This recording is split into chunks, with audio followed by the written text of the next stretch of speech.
The following is a Spirit Street production. All right. Well, every now and then things don't always go as planned. And today's one of those days.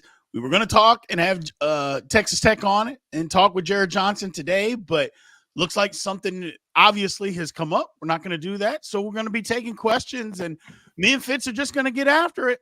Today's the Big 12 Insiders. Welcome to the Big 12 Insiders, your Big 12 sports show, presented by Synergy Financial Partners. Now let's go to booming North Texas, home of Studio 73. Here's your host, Brien Hanley. All right, everybody. Well, what is going on? This is Big 12 Insiders. This is Brien Hanley. And I'm frozen up. Tim Fitzgerald. It is just... it's craziness going on right now, Fitz. Technology issues. What is – hold on. Yeah, there's just some stuff going on, people. I'm not sure. A lot of storms going on around the country. It is what it is. But we're still bringing you a show today, though. We're still bringing you a show. So we're talking Texas Tech. And, you know, as far as that is concerned, you know, Texas Tech last year, as far as football season, they didn't have the season that I think a lot of people thought they were going to have. I believe, you know, it started off the year with that loss to Wyoming, didn't go great from then on out, and had a lot of injuries, had some issues. And I don't think I think a lot of people thought Tech was going to be in the running to be able to win the conference. And when the season didn't start off great, losing that first game, then losing to Oregon, after that, I think people jumped off ship. They kind of righted the ship a little bit, played some good football coming down the stretch and at the end of the year. But when you were working with 3-4 different quarterbacks, you know, within a season, that can make things a little difficult.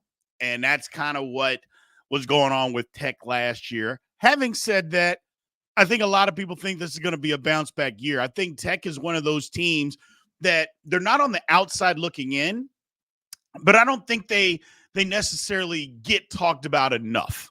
And I think that's kind of the thing. I don't think Tech gets talked about enough. I think they've got some pieces.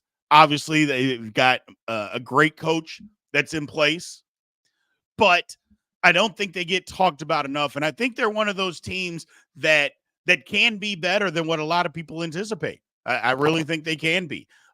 We'll see. I mean, taking a look at their schedule, I mean, Washington State, look, I think Washington State's still going to be a team, even though they're technically not in a conference. I still think they're a team that's got some talent there.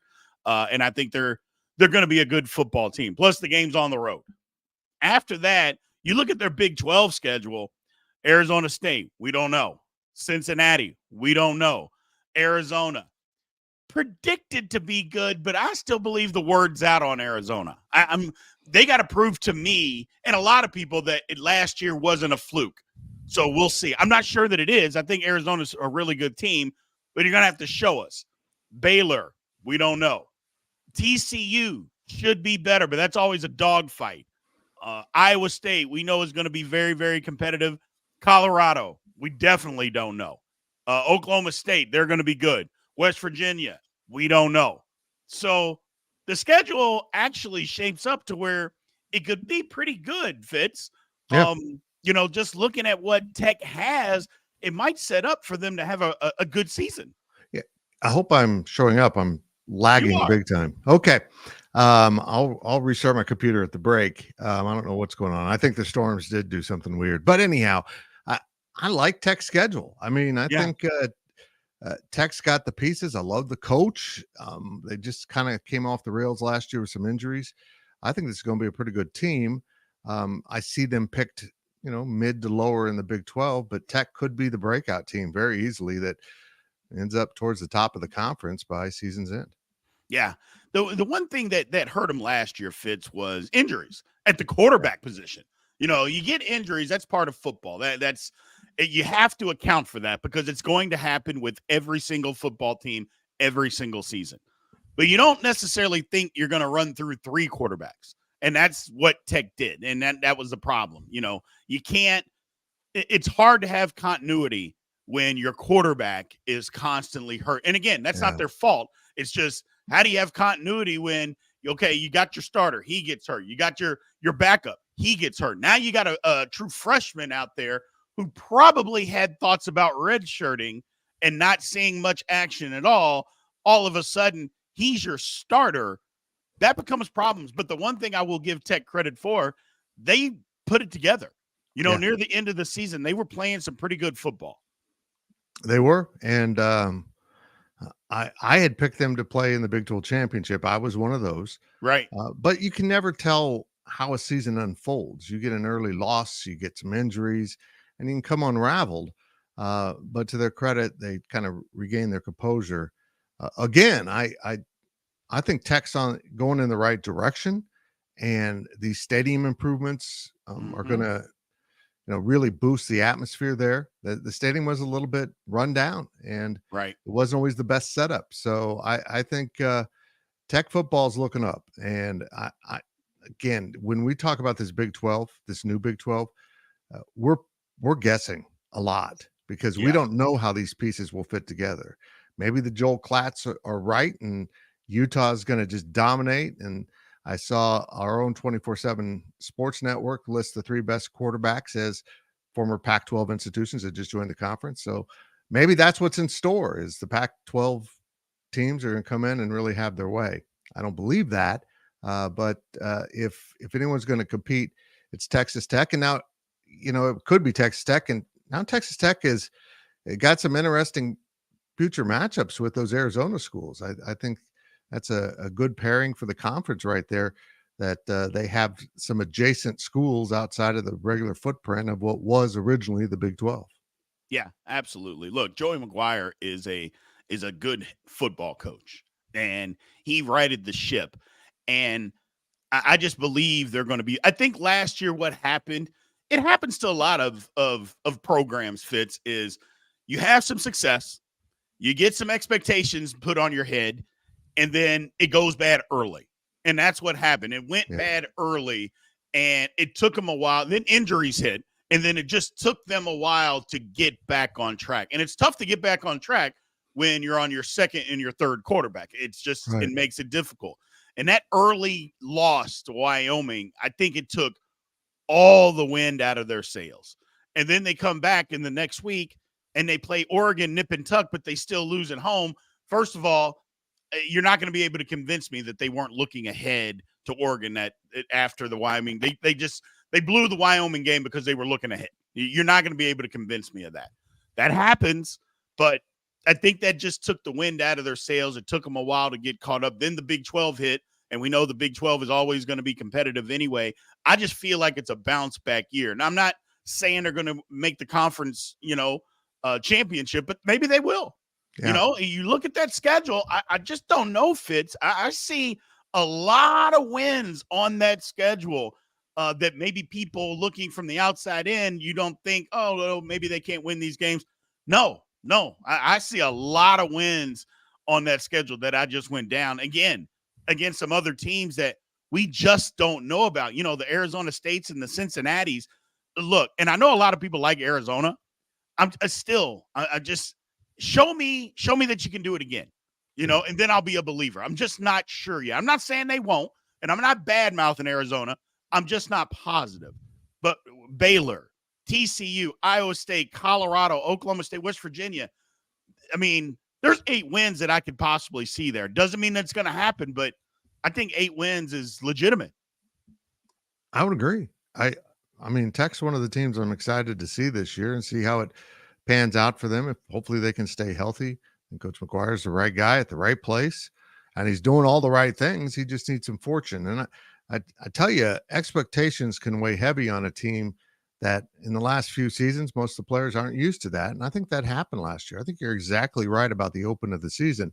They looked at the Wyoming name and didn't really fully embrace the fact that the Cowboys turned out to be pretty damn good last season. And I think they were looking ahead to Oregon. But that Oregon game tells us something about Tech, too. When they were healthy and focused, they played with one of the better programs in the country. Heads up, it was a good game. And then, the injuries set in and they spiraled. And, you just can't get out of that sometimes. And they did. Yeah, absolutely. Got a question that has come up here. I'm going to bring it up. How good do y'all think Brien Morton can be if he can stay healthy? Playing with the shoulder injury all last year, we never got to see what he could do. Yeah, Brien Morton's really good quarterback. Yeah. And you're right. We didn't see it. Hopefully he can come back from that. Sometimes that lingers and you lose some confidence in your arm. That's one of the storylines with Tech that I'm really excited about. I want to see how good he is healthy and with these weapons, but we'll find out. I mean, I think it's amazing that it's May and we're all itching to get the season started because there's so many unknowns about the teams and how they all align with each other. The schedules are radically different because at 16 schools, you end up with some unbalanced scheduling. And it's just going to be very fascinating to watch Brien Morton and the Red Raiders just travel around the conference and see what happens. Gotcha. We're going to take a quick break here, Fitz, and get back at it. Look, we're running today, people. We apologize. Some unforeseen stuff happened. Things happen in life. We can't always get the guests to come in. Jarret's a great guy, but I'm sure something happened where he wasn't able to come in. Doesn't matter. He'll be on again another time. We're still going to continue to talk Texas Tech. And again, so bring your questions. That's the one thing. Bring your questions. So we need to hear from you guys and what to talk about. So bring those questions on in. We'll be right back once we hear a word from our sponsor, Synergy Financial Partners. We'll be right back after these messages from our sponsors. At Synergy Financial Partners, the vision is to build the world's largest consumer financial education and empowerment company. Synergy doesn't just offer you a financial plan. At Synergy, the goal is to help you find your best financial future. Learn more at synergyfinancial.com. Welcome back to the show. Let's return to Studio 73. All right, everybody. Welcome back to Big 12 Insiders. Fitz is restarting his computer. Man, there was crazy storms, Oklahoma, Kansas, that may have done a number on a lot of stuff. So I apologize. Just bear with us. We're getting it together. But we're talking a little Texas Tech football today. And I kind of laid it out at the beginning. I just think Texas Tech last year, just the rails come off. But if you look at it this year, first of all, Fitz brought up a great point talking about what they have done to stadium upgrades. I think it's outstanding. Look, Texas Tech is out there kind of or at least they were out there by themselves. And maybe people didn't notice as much, but their stadium, it was a little older, but unique, in my opinion. And now they're upgrading it. I like the fact that they're doing that. I also like the fact that these other teams are coming in from the Pac-12 or the old Pac-12. And I shouldn't say they necessarily have a partner, but they're not out there by themselves. They're not out there all alone. Look, Tech's not that far from Dallas. It's like a 4-hour drive. But when you think about it, you just look at a map, Lubbock, it's West Texas, and there was nothing else out there. And now there is. You got Arizona, Arizona State, Colorado, and Utah. I like the fact that they're not out there by themselves. BYU is also out there. So good stuff for them to actually get a partner. I guess it's I wouldn't necessarily say a travel partner per se, but they don't have to feel, and I know for a lot of years, some Tech fans actually felt, oh man, we're out here by ourselves. Kind of like West Virginia. West Virginia for years, just, hey man, we're all out here all by ourselves. Well, now they've got Cincinnati. Now they've got UCF, places that they can say, although maybe not travel partners because they're 2 hours away, but they're not that far away and they're not alone. So I like the simple fact that they have that capacity there. Thanks for coming back, Fitz. We were just talking about how Texas Tech, they're not alone out there by themselves. For years, it seemed like they were out there by themselves, and not travel partners, but just kind of alone, out there in West Texas. And now they're not. You got BYU, Colorado, Utah, Arizona State. I think that has an impact on them and their fans because those are games that they can go to that maybe they're not going to West Virginia. Maybe they're definitely not going to UCF, or I shouldn't say definitely, but more than likely they're not going to go to UCF. but they don't have to travel as far to go to some of these games. Now they're a little bit closer per se, that they have places they can go. I totally agree with that. I mean, we always talked about West Virginia being on an island. Yes. They were kind of on a peninsula. They were attached, but they were out there. Yeah.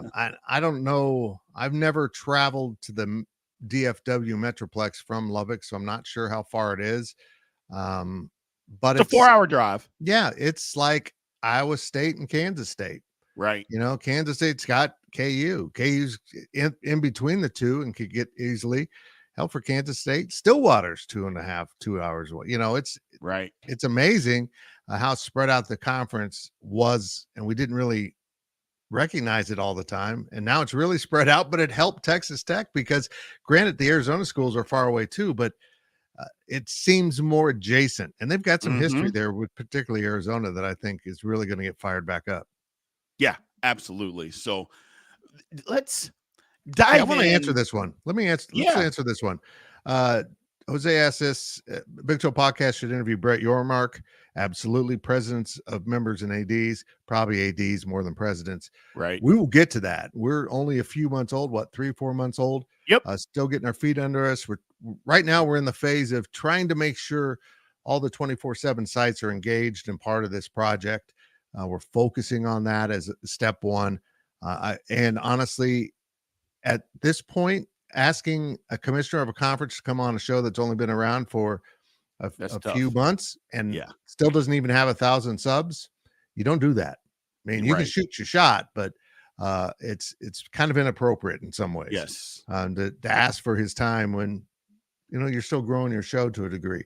So we'll get to all of that. We're excited about all the things we can do. We want to build a list of former players that do podcasts and stuff and have them on and do things a little bit differently. We don't just want to always take a topic and have one guy talk about it. We want to have discussions, and we want to include you, the viewers, to make sure you're connected to the show and we can answer your questions. So, Jose, I appreciate the question very much. That's why we haven't done it yet, but we will get there, I promise, because no one would love to talk to Brett Yormark more than me. I promise you that. Absolutely.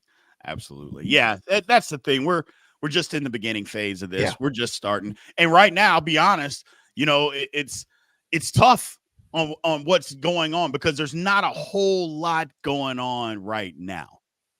You know, I know there's baseball and there's softball and there's other things, but as far as what is actually going on in college athletics, outside of transfer portal, which is going crazy, it's still going crazy. Outside of NIL stuff, will the NCAA explode? Other than that, I mean, there's not a ton going on right now to get interested in. So we're trying. We're still putting these out there. So we appreciate everybody that's showing up here. I was looking for another question talking about Taj Brooks. Yep, right here. Is that it? Hold on, what happened? We both clicked it, I think. Oh, there it is. How much do you think having a running back like Taj Brooks raises Tech's floor this season? I think it raises it a ton. I think when you got a running back like that, that can take the pressure off a quarterback. Look, Tech dealt with those quarterback injuries, but their season would have went in the absolute tank if he's not there. It just would have went in the tank if they weren't able to rely on him.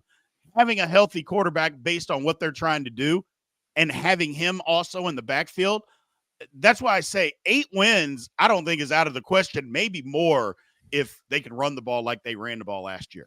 Yeah, you know, you're talking to a former offensive lineman over there and an old guy who enjoys old school football. Hell yes, having a running back like that helps you a lot. Yeah. It establishes everything you need to do in your offense, at least opens up the pass game, keeps the defense uncertain what's going on. And honestly, it allows you in certain games just get physical, run the ball, and completely demoralize an opponent. That's my favorite part of football. So it's a good sign. Yes. When you have a guy like that, it certainly is. And, you know, even if you go back to the Leach days, everyone talks about the spread and the air raid. He handed the ball off. He established a run game to keep you a little bit tied to the line of scrimmage instead of just throwing it all over. And I think the throwing it all over part doesn't always get you to the highest levels that you need to be at. No. And I think this offense will for Tech. They have the capabilities. I see their ceiling as one of the higher ones in the Big 12. I really do. Yeah. The one thing about it is that running the football or spreading it out, that doesn't mean throwing it all over the place. Teams spread you out, but a lot of teams spread you out so they can run. You know, we've seen that from several offenses around the country. And like you mentioned, Mike Leach did the exact same thing. Yeah, they threw the football a lot, but they would hand that thing off. And again, they'd line up in every formation known to man, and you would guarantee it's a run or a pass, and nope, here they come running the football. And they would keep running it and until you figured out, oh, you know what? We have got to stop this, because if we don't, we're going to get beat. And then that's why that when they just killed you on the outside. So, yes, having a running back like that helps any offense. Right. Any offense, but especially what Tech's doing. Yeah, so, associated with baseball, since we're in baseball season, I like a pitcher who has 3 or 4 pitches. yes, He can throw the curve, throw in, the slider, and have the fastball changeup. And that's what an offense to me is like in football. If your fastball is really good, if you're the Nolan Ryan of college football offenses, maybe you can get away with it. Well, that takes a lot of special talent on the edges and at quarterback. And I think that's too hard to recruit to on a regular basis in the Big 12. I'm going to be blunt. Right. You know, the level of players this conference gets, they're developmental players, and you might be able to hit the right pieces to do that, but sustaining it over the distance, that's a challenge. Yeah. You need to be balanced on offense and start it up front. Yeah, absolutely. And again, Tech, just having your offensive line, having a good offensive line is going to go a long way. So I know there was maybe some issues with their offensive line as of last year, dealing with injuries and maybe guys not being or playing as well as they could have. But that happens. That happens. I like I said, I think it's going to be a bounce back year. We're going to take one final break here, Fitz, and then we will come back and end the show. One word from our sponsor again, Synergy Financial Partners. We'll be right back after these messages from our sponsors. At Synergy Financial Partners, the mission is to change the way Americans plan for their financial future. Synergy doesn't just offer you a financial plan. At Synergy, the goal is to help you find your best financial future. Learn more at synergyfinancial.com. Welcome back to the show. Let's return to Studio 73. All right. Well, thank you guys for showing up today. Look, sometimes it's a curveball, man, and we just got to roll with the punches. So we appreciate everybody showing up. Look, like we mentioned before, I think Texas Tech is going to be a bounce back there. I think and obviously we'll do a prediction show once we get closer to the season and all that good stuff. But I think Tech's going to be around the midpoint. I believe there's going to be some games that a lot of people think are going to go either way. I'm going to give those games to Tech. I just believe they're going to have a bounce back year. I thought they were going to be really good last year. Nobody can predict that you're going to have to run through as many quarterbacks as what they had to do. So it kind of is what it is. But I just think Tech is one of those teams that, look, you can underestimate us if you want, but if you do, we're going to beat you. And that's just the way it works, especially if you have to go there and play. It's a tough place to play in Lubbock. It is. Great atmosphere. Don't eat the tortillas. It tastes like crap. I love Lubbock. I absolutely love Lubbock. And I can't wait to go back there at some point. Who knows in this conference when we'll see each other again. And we'll get Jarret on here pretty soon. Yep. Something popped up. He's the guy that will drill down on your Red Raiders in depth and really have an understanding of the roster. Absolutely. And we apologize for that, but as Big B said, you know what happens. That's right. It's all good. We appreciate number one, we appreciate Jarret. He'll be back on. He's a friend of the show. So appreciate that. Again, everybody, thank you guys for joining us today. As always, remember to like, follow, subscribe, all that good stuff. It's a race to 1,000 subscribers. We're getting closer. So if you're not subscribed, please do. Let all your buddies know to go subscribe as well. We appreciate it. We will be back tomorrow. This is the Big 12 Insiders. This has been a GoPowercat.com and Spirit Street production. Please support this show by subscribing to this YouTube channel or follow us on your favorite